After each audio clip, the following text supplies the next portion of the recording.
저는 고향이 경남 통영이라는 바닷가인데요. 아버님, 어머님이 배 사업을 하셨어요. 그래서 이 배를 사업하는 분들은 예수 안 믿을 때에 해가 바뀌면 늘 어머니께서 저에게 시키셨던 일이 있습니다. 새해가 되면 늘 책을 한 권 사오러 가시는데 그 책이 뭔가 하면 토정비결이라는 책이었어요.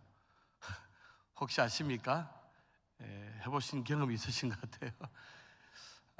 어머니께서 그 토정비결 가지고 전 뭐 잘 모르겠는데 이걸 쭉 보시면서 뭐 언제는 뭘 조심해야 되고 또 언제는 아이고 이번에는 기대해도 되겠네 하면서 막 이런 마음에 막 좋은 생각들을 품고 그러기도 하셨어요. 그러니까 새해가 시작되어지면 다가오는 어려움은 피하고 싶고 또 주어지는 복은 받아들이고 싶고 또 삶이 어렵고 힘들다 보니까 할 수만 있으면 좋은 것만 찾아가고 싶은 그런 마음에 어떤 기대가 있어서 또 안 좋은 것은 피하고 싶은 어떤 마음의 소원이 있어서 늘 새해가 시작되어지면 토종 비결을 보셨습니다.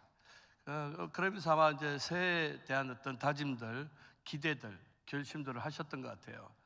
올 한 해 이제 시작해서 한 해를 살아가면서 우리가 다 마음에 어떤 기대가 있고 소망이 있고 바람이 있는데 막상 살아온 날들을 돌아보면 은혜라고 고백하면서 잘 살아왔구나 감사하지만 또 한편으로는 살아갈 날 생각해 보니까 요즘처럼 힘든 때에는 막막한 거예요. 어떻게 살아가나 자신감이 없기도 하고 또 내 안에 어떤 능력과 내 안의 용기들이 갈수록 퇴색되어 가면 올 한 해가 참 어떻게 달려가나는 염려가 되고 근심이 되어지는 것입니다. 여러분 그러나 그럴 때일수록 우리는 새해를 시작하면서 마음을 좀 새롭게 다짐하고 또 마음을 새롭게 다짐하는 데 있어서 가장 중요한 것은 내 신앙의 출발점, 내 믿음의 기초를 다시 한번 더 점검하는 거예요.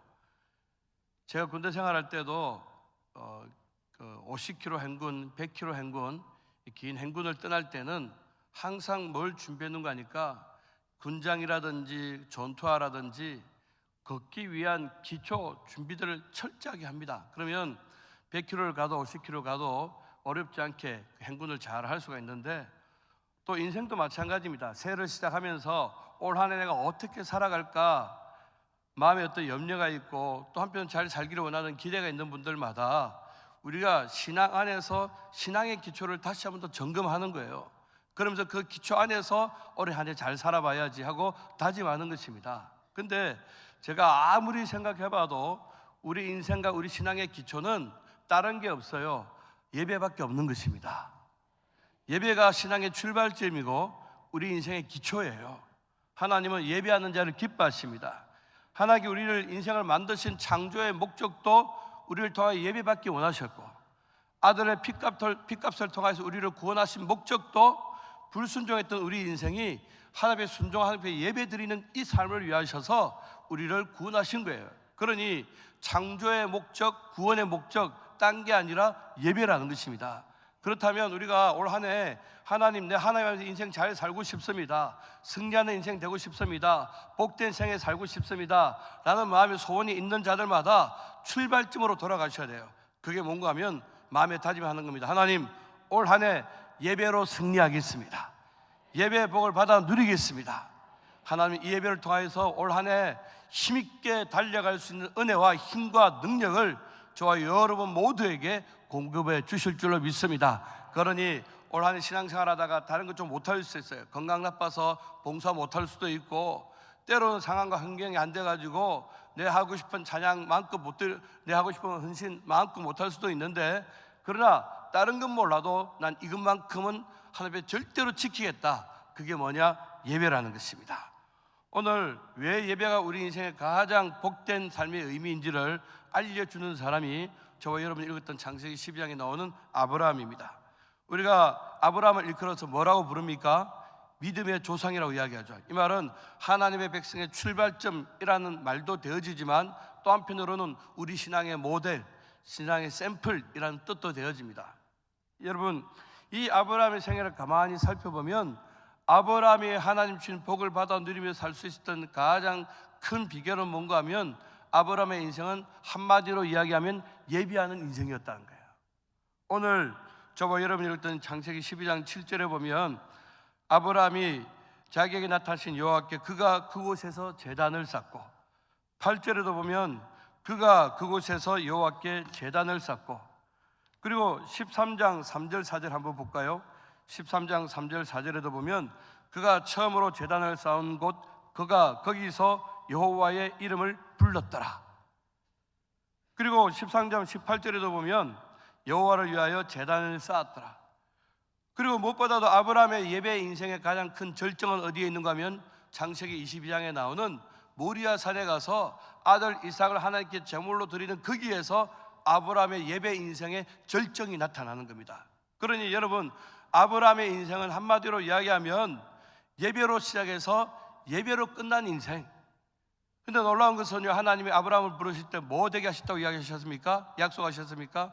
뭐 되게 하시겠다, 내가 너를 복되게 하겠다.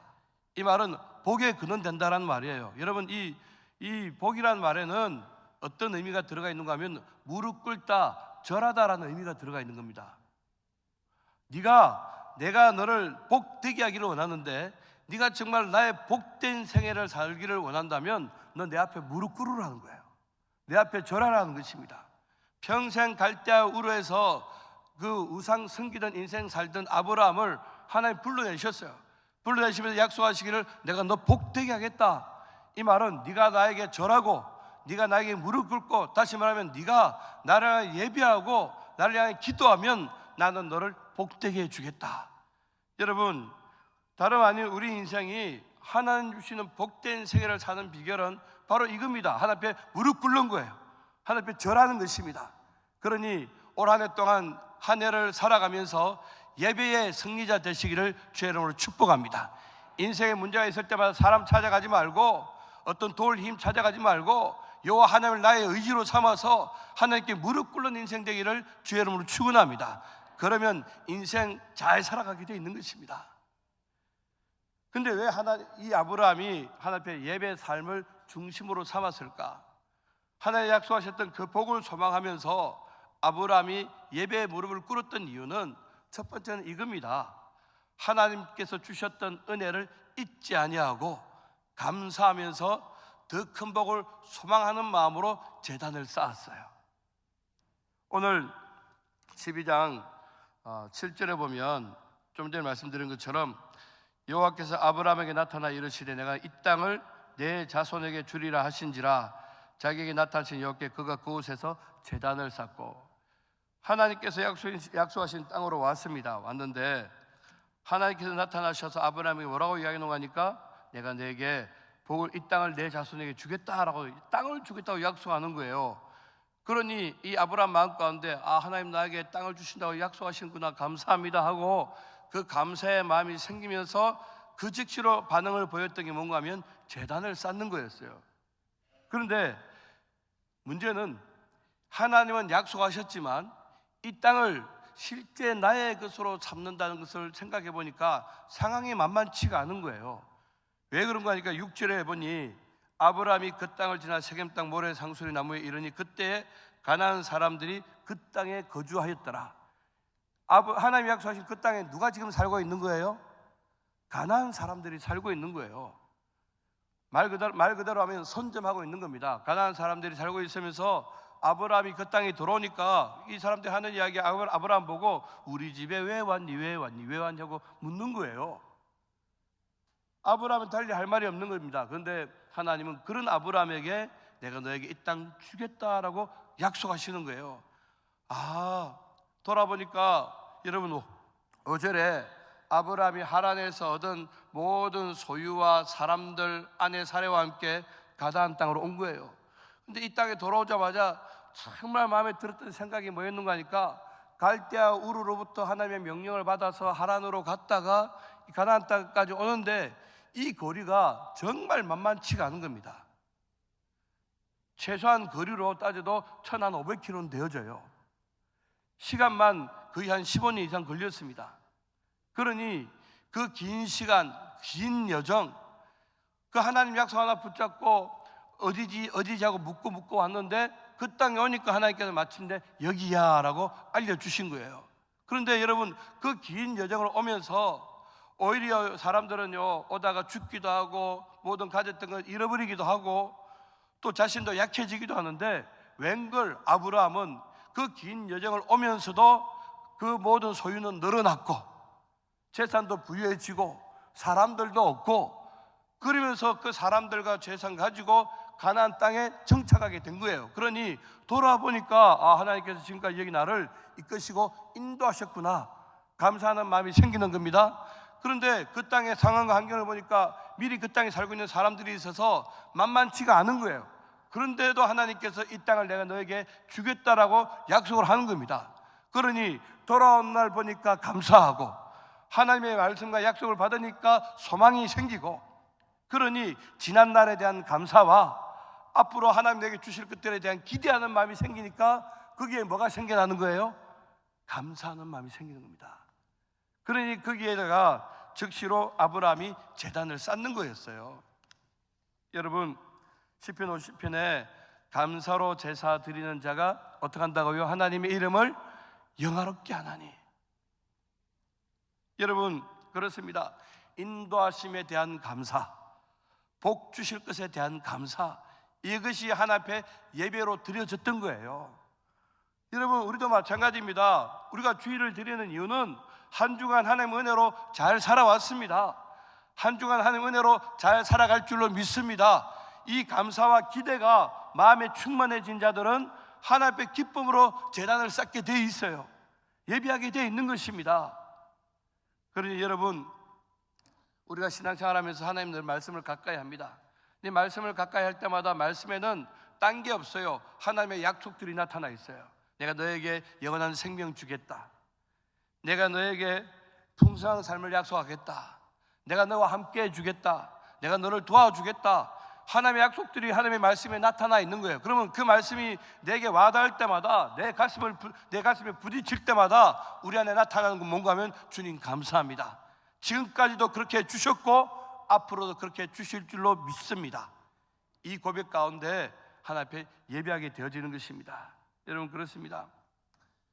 저도 예수 믿고 나니까 아까 말씀드린 것처럼 어머니 아버지가 배사업하셨는데 초등학교 5학년 때 쫄딱 망했어요. 망한 정도가 아니라 있는 거 다 날리고도 집에 빨간 딱지가 덕지덕지 붙어 있었어요. 제 기억으로는 저 어렸을 때 살았던 집이 한 200평은 됐던 것 같아요. 그리고 아버지가 일본을 오고 가는 배가 2채가 있었거든요. 근데 이걸 한꺼번에 날린 겁니다. 커서 알아보니까 아버지가 큰 죄를 지었더라고요. 밀수를 한 겁니다. 그때 당시에 벌금이 1억이라고 제가 들었는데, 그 모든 재산 다 날리고도 마지막에는 초등학교 5학년, 3학년, 6살, 7살, 그리고 어머니 저 4명이 들어가도 제대로 잘 수 없는 한 명은 칼잠을 자야 되는 그런 쪽방으로 쫓겨난 겁니다. 근데 그런 가운데서 예수님 만난 거예요. 예수님 만나다 보니까 망한 것도 그 어린 마음에 망한 것도 하나님의 은혜다, 그렇지만 하나님의 은혜로 내 인생 잘 살아갈 것이라 믿습니다, 이 고백이 생기니까 제 입에서 절로 찬송이 나오는 게 뭔가 하면, 내 영혼이 은총 입어 중한 죄진 벗고 보니 슬픔 많은 이 세상도 천국으로 와도다. 내 영혼이 은총 입고 나니 보니까 슬픔 많은 내 짧은 생애도 하나님 주신 은혜로 바뀔 줄로 믿습니다. 이 고백이, 이 믿음이 생겨나니까 제게는 예배가 은혜였어요. 그래서 저는 정말 어린 시절에 제가 저를 돌아보니까 지금도 그런 예배를 드리면 하나님 얼마나 기뻐하실까. 정말 마음과 뜻과 힘 다해서 하나님 예배하며 살았어요, 청소년 시절에. 여러분, 그렇습니다. 삶이 복잡해지면 마음에 생겨나는 욕심들도 많아져요. 욕심이 많아지면 주셨던 은혜와 모든 복들도 자꾸 가볍게 느껴져요. 깃털처럼 가볍게 느껴지면 우리 하나님 앞에 우리의 마음이 옹색해지고 드려지는 게 갈수록 빈곤해져요. 그런데 여러분, 세상이 복잡해지고 내 안에 욕심이 쌓여갈수록 은혜를 더 크게 기억하고 감사하는 자들은 하나님 앞에 더 많은 것을 기대하고 바라기보다는 주신 것 자체로 감사하면서 은혜입니다, 은혜입니다 하면서 예배하게 되어지는 것입니다. 사랑하는 성도 여러분, 딴 거 다 놓쳐도 좋습니다. 예배의 은혜만큼은 놓치지 마시기를 주의 이름으로 축원합니다. 인도하신 은혜 감사하고 주실 복 기대한다면 이 감사와 이 기대 가운데 뭐가 있어야 되는 거 아니까? 예배가 있어야 되는 것입니다. 올 한 해 동안 예배의 승리자 되기를 주의 이름으로 축복합니다. 우리 옆 사람 인사합시다. 예배의 승리자가 되시길 바랍니다. 두 번째, 왜 아브라함이 하나님 앞에 예배를 드리고 제단을 쌓았을까? 딴 게 아니에요. 자기를 지키기 위함이었습니다. 하나님께서 아브라함을 불러내셨습니다. 가나안 땅에 정착하게 하셨어요. 그런데 가보니까 그게 아까 말씀드린 것처럼 6절에 가나안 땅, 거기에 가나안 사람들이 살고 있었어요. 여러분, 아브라함은 말 그대로 한 명이에요. 그러나 대부분 다 가나안 사람들, 이방 문화를 가진 사람들이에요. 그들이 이전에 가졌던 우상들, 그들이 살았던 삶의 패턴들, 이게 가나안 아브라함 주변에 팽배해 있는 것입니다. 그렇다면 한 사람이 다수에게 영향을 끼치는 것보다 다수로부터 한 사람이 영향받는 게 더 쉬워요. 근데 아브라함이 자기를 돌아보니까 그 우상의 땅에서 나를 건져내어서 불러내어서 하나님만 섬기라고 나를 이곳에 보내셨는데 와보니까 하나님 섬기는 백성들이 아니라 우상과 함께 사는 인생들이 더 많은 거예요. 근데 자칫 그들과 함께 어울려 살다 보면 그들에게 영향받고 그들이 섬기는 우상 나도 섬길 수 있고 그들이 살아가는 삶의 모습들 나도 따라 살 수 있을 거라는 생각이 들어지니까 아니다, 나는 하나님의 약속의 사람이야, 복받을 사람이야. 그렇다면 나는 저들과 함께 어울려서는 안 돼. 저들로부터 구분되어져야 돼. 그렇게 나를 구분하고 나를 지키기 위한 방법이 뭔가 하면 날마다 하나님 이름을 부르는 거였어요. 다시 말하면 예배가 자기 자신을 지키는 거였습니다. 자기의 정체성을 놓치지 않는 거였습니다. 가끔 세상 사람들이 그래요. 야, 한 주 쉬어. 맨날 그렇게 예배 드리러 간다고, 그 주일날 교회 간다고 뭐 인생 크게 달라지는 거 있어? 때로 그렇게 유혹을 합니다. 여러분, 그럴 때마다 우리 안에 갈등이 생기죠. 그래, 한 주 빠지는 거 누가 알겠나? 누가 알겠나? 하나님은요, 우리가 하나님에 대해서 목말라 갈증을 가지는 것처럼 하나님 당신은 예배하는 자를 향하여서 목말라하고 계셔요. 하나님 예배하는 자를 찾으세요. 그러니 오는지 안 오는지 알고 계셔요. 우리의 삶이 예배로 드려지는지 안 드려지는지 알고 계셔요. 그러니 우리가 주일날 한 번 빠진다고 이게 대수냐? 아니요. 한 번 빠지면요, 이 세상의 유혹은 얼마나 달콤한지 한 번 빠지고 두 번 빠지니까 금세 조금씩 마음이 흐려져 가더라고요. 제가 중고등부 시절을 보내면서 주일 예배를 범한 게 딱 두 번이 있었어요. 기억이 나는데 왜 두 번 빠졌는가 하니까 축구 시합하러 간다고. 정말 축구를 너무 좋아하거든요. 그래서 얼굴이 이렇게 금해요. 근데 친구들이 야, 너 없으면 안 돼. 너 와야 돼. 한 번 빠지고 갔더니만 하루 종일 주일날 축구를 하는데 너무 재밌는 거예요. 그 다음 주에 또 친구들이 야, 이번에 결승 올라가야 돼. 와야 돼. 근데 결승 가서 우승도 하고 싶고 거기다가 너무 축구가 좋으니까 여기 또 가고 싶은데 또 빠졌어요. 그 다음부터는 주일날 예배 드리라는 것보다 공차러 가고 싶은 마음이 자꾸 올라오는 거예요. 이게 유혹이구나. 그때 우리 선배 한 분이 오셔가지고 저를 엎드려 빠쳐가지고 몇 대 몽둥이 치는 바람에 그때 학생회 때는 그런 게 있었거든요. 교회 안으로 선배들이 빠따 때리고 그랬어요. 그래서 정신 차리고 예배하는 자리에 돌아왔는데 지금도 가끔요 동네 조기 축구의 아저씨들이 전화가 와요. 목사님 오늘 바빠요. 주일날 바쁜 줄 알면서도 아니 목사 보고 주일날 공차로 오라면 어떻게 해요? 근데 여러분 오늘은 안 됩니다. 오늘은 다른 어떤 날은 몰라도 오늘은 안 됩니다. 이게 뭔가 하면 우리가 우리의 정체성을 확인하는 겁니다. 안 믿는 사람들은요 그래요. 야, 교회 가가지고 시간 내고 그거 갖다 돈까지 갖다 바치고 인생에 그런 낭비가 어딨냐. 여러분, 그 낭비는 거룩한 낭비예요. 시간 들이고 헌금 들이고 예물 드리는 거룩한 낭비고 뿐만 아니라 안 믿는 사람이 들로 산으로 나갈 때 나는 이 자리에 와서 그들과 다르게 나는 하나님의 백성으로 살아갑니다 라고 자기가 자기를 지키는 것, 이게 예배예요. 우리가 세상에 끌려가지 아니하고 세상과 구분된 백성으로 하나님의 자녀로 나의 정체성 잃지 아니하고 살아가는 비결이 뭔가 하면 내가 하나님을 예배하는 겁니다. 이 예배 놓치면 내가 누구인지, 내가 어떤 백성인지, 어떤 인생인지 스스로 망각하게 되어지는 거예요. 그러니 예배 실패하고 예배 떠나면 내가 하나님의 자녀된 자리에서 하나님의 백성으로 살아가는 이 삶의 자리에서 떠나가게 되어지는 겁니다. 그러니 예배는 나를 지키는 거예요. 내 신앙의 출발점과 나를 지키는 게 예배라는 것입니다. 그러니 여러분, 어떤 사람들이 그럽니다. 요새는 굳이 예배 안 가도 돼요. 가끔은 그런 분들이 있어요. 우리 교회 등록하신 분들 가운데 인터넷에서 예배 드리다 갔다 그래요. 그 예배 아닙니다. 설교 듣는 거죠. 귀만 교만하게 만드는 겁니다. 예배는 마음과 뜻과 힘 다 여기 와서 하나님 앞에 온 정성을 올려드리는 게 예배예요. 이 예배의 은혜를 가지고 한 주간 삶이 예배적 삶으로 드려지는 겁니다. 그러니 나를 지키고 내 신앙 정체성 지키는 게 이게 예배예요. 아브라함 예배를 드렸던 이유는 그 가나안에 물들지 아니하고 오히려 가나안에 영향을 끼치고 가나안 백성 속에서도 하나님의 백성으로 살아가기 위해서 예배하는 자리에 있었던 것입니다. 올 한해도 예배하는 가운데 내 영적 정체성 잘 지키시고 예배의 은혜를 받아 누리는 저와 여러분 모두가 되어지기를 주의 이름으로 축복합니다. 마지막 세 번째, 여러분, 우리가 하나님의 아브라함이 예배를 드렸던 이유는요, 하나님의 축복을 받아 누린 비결이기 때문입니다. 여러분, 믿음 없이 받는 축복 없고 순종 없이 받는 축복이 없어요. 성경에 보면 하나님의 축복은 반드시 약속과 명령과 약속으로 이루어져 있어요. 이 명령 앞에 약속이 내게 이루어질 때까지 이 안에 뭐가 들어간 거니까 순종이 들어가는 겁니다. 근데 이 가장 첫 번째 순종은 다름 아닌 예배예요. 여러분, 아브라함은요, 자신의 몸에서 씨가 있을 것이라는 하나님의 약속을 바랄 수 없는 중에도 바라고 믿었습니다. 근데 하나님께서 그 믿음을 보시고 나중에는 주셨던 이삭을 달라고 요구하셨어요. 이게 갈등이죠.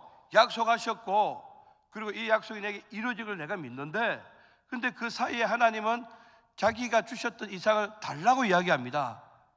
그럼 아브라함 마음에서는 갈등이 생기는 거죠. 하나님은 마음이 왔다 갔다 하는 분인가?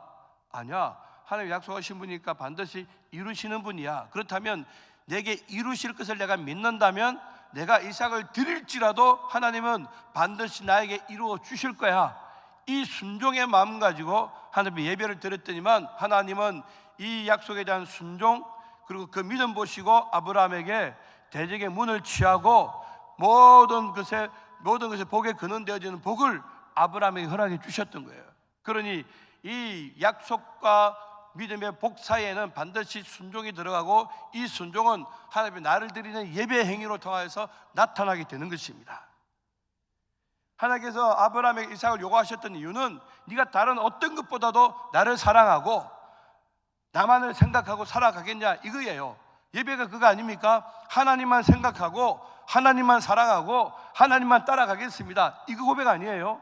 그러니 아브라함은 예배를 통하여서 하나님 사랑하는 마음, 하나님만 생각하겠다는 마음, 그리고 하나님의 약속을 붙잡고 살아가겠다는 믿음, 이걸 예배를 통하여 고백한 겁니다.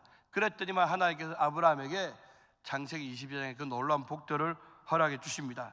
내게 복을 주고 내 씨가 크게 번성하여 하늘의 별과 같고 바다의 모래 같게 하리니 내 씨가 그 대적의 성문을 차지하지. 성문은 권세가 행해지는 곳이에요. 내가 내 후손이 그 권세를 차지하게 될 것이다 라고 하나님이 약속해 주신 겁니다. 그러니 여러분, 예배가 얼마나 귀한 겁니까? 주셨던 은혜에 감사하고 주실 복을 기대하고 나를 지키면서 하나님 사랑을 내 삶으로 고백하고 드리는 게 예배예요. 그럼 이 예배를 통해 우리 인생을 무너져가는 인생 세워주실 것입니다. 약해진 심령 회복시켜 주실 것입니다. 내게 주셨던 축복 반드시 받아 누리게 하실 것입니다. 그러니 여러분, 딴 건 몰라도 예배는 승리하시기 바랍니다. 이 말씀 마치고 설교를 폐하겠습니다. 2000년도에 하나님께서 저를 훈련받는 곳으로 보내셨어요. 근데 하나님의 그 어떤 그 약속에 대한 기대감이 있어서 모든 사역을 내려놓고 재정도 없는 가운데서 훈련을 받으러 갔습니다. 막상 받고 오니까 어디 갈 데가 없는 거예요. 그래서 아내하고 큰 아이 하나 하고 또 뱃속에 둘째하고 해가지고는 승합차 한 대로 친척 집들을 2주에 한 번씩 전전을 합니다. 그러니 아내 배는 불러오고 저 형 집에 가가지고 문간방에서 사는데 마음이 계속 낙심이 되어져요. 말씀에 순종하고 하나님을 가라 해서 갔더니만 돌아오면 뭔가 있을 줄 알았는데 그게 없는 거예요. 당장 어디 사역지가 나는 것도 아니고 생활비는 들고, 그러니 정 눈치 보기도 참 쉽지가 않고 마음이 굉장히 무거워져 가지고, 그때 제게 유일한 위로는 뭐였는가 하니까 서울의 영락교회에서 화요일마다 드려지는 화요 집회라는 예배였어요. 그날도 마음이 많이 무거워져 가지고 그 예배에 참석해 가지고 하나님 예배를 드리는데 막 뛰며 손 들고 찬양하는데 예전처럼 그런 감격이 없어요. 계속해서 마음 가운데 근심이 그리고 염려가 자꾸 저를 누르고, 하나님 약속하셨는데 왜 이렇게 막 막혀있지 근심하고 걱정하는데 도저히 찬양하고 기뻐할 마음이 생기지 않는 겁니다. 막 그냥 주변에 한 3,000명 되는 젊은 친구들이 막 손 들고 막 뛰며 찬양하고 하는데 그냥 막 마음이 무너져 있다가 찬양이 다 끝나면서 갑자기 조용해지는데, 그러고 난 뒤에 찬양 인도하는 형제가 조용하게 혼자서 찬양을 하기 시작합니다. 그 찬양이 뭔가 하니까 이런 찬양이었어요. 하나님은 우리의 피난처가 되시며 환난 중에 우리의 힘과 도움이시라. 전혀 모르던 찬양이었어요. 근데 그 찬양을 부르면서 갑자기 제 마음에 그 말씀이 그대로 믿어지고 고백되어지는 거예요. 하나님 우리의 피난처가 되시고 나의 힘과 도움이 되신, 너희는 가만히 있어 내가 너의 하나님 됨을 보아 알지어다. 여러분, 예배하는 가운데 이 찬양이 막 밀려오기 시작하니까 제가 그 자리에 무릎을 꿇는 겁니다. 두 손을 들고 소리 지르면서 하나님 그렇습니다. 하나님 당신은 나의 피난처시고 나의 힘과 도움이 되시는 분이십니다. 나는 가만히 서서 하나님께서 내게 행하신 것 내가 보기를 원합니다. 염려하지 않겠습니다. 근심하지 않겠습니다. 하나님 살아계십니다. 예배하는 가운데 선포하는데요, 순식간에 염려가 사라진 거예요. 그렇게 예배 드리고 난 뒤에 그렇다고 문제가 해결된 건 아니에요. 뭐 나아진 건 아니에요. 여전히 한 3개월 이상 마음에 막 누르는 것들, 상황들, 환경들이 있었지만 이 예배 가운데 받은 은혜와 말씀이 모든 환경을 뛰어넘게 만드는 겁니다. 그때 예배의 은혜를, 예배가 이런 것이라는 것을, 예배의 능력이, 예배의 축복을 다시 한 번 더 확인하는 계기가 되었어요. 그래서 저는 딴 건 몰라도 하나님 예배에 실패하지 않겠습니다. 주일마다 강단에 서서 설교를 하지만 하나님 설교자가 아니라 나를 드리는 제물 되어서 내가 하나님의 예배자로 서겠습니다. 그러면 날마다 예배에 대한 다짐을 해요. 올 한 해 이 서문의 모든 성도님들이 이 예배의 은혜로 승리하며 살아가시는 한 해가 되었으면 좋겠습니다. 모든 재직들이 되시기를 바랍니다. 예배의 은혜가 흘러가면 가정이 회복되어집니다. 예배의 은혜가 흘러가면 교회는 부흥하게 되어 있습니다. 예배의 은혜가 흘러가면 예배하는 우리를 통해 하나님 이 땅에서 예배 받으시고 이 땅을 고치시고 회복시키시는 축복을 허락해 주십니다. 이 안에 예배의 은혜로 살아가시기를 주의 이름으로 축원합니다.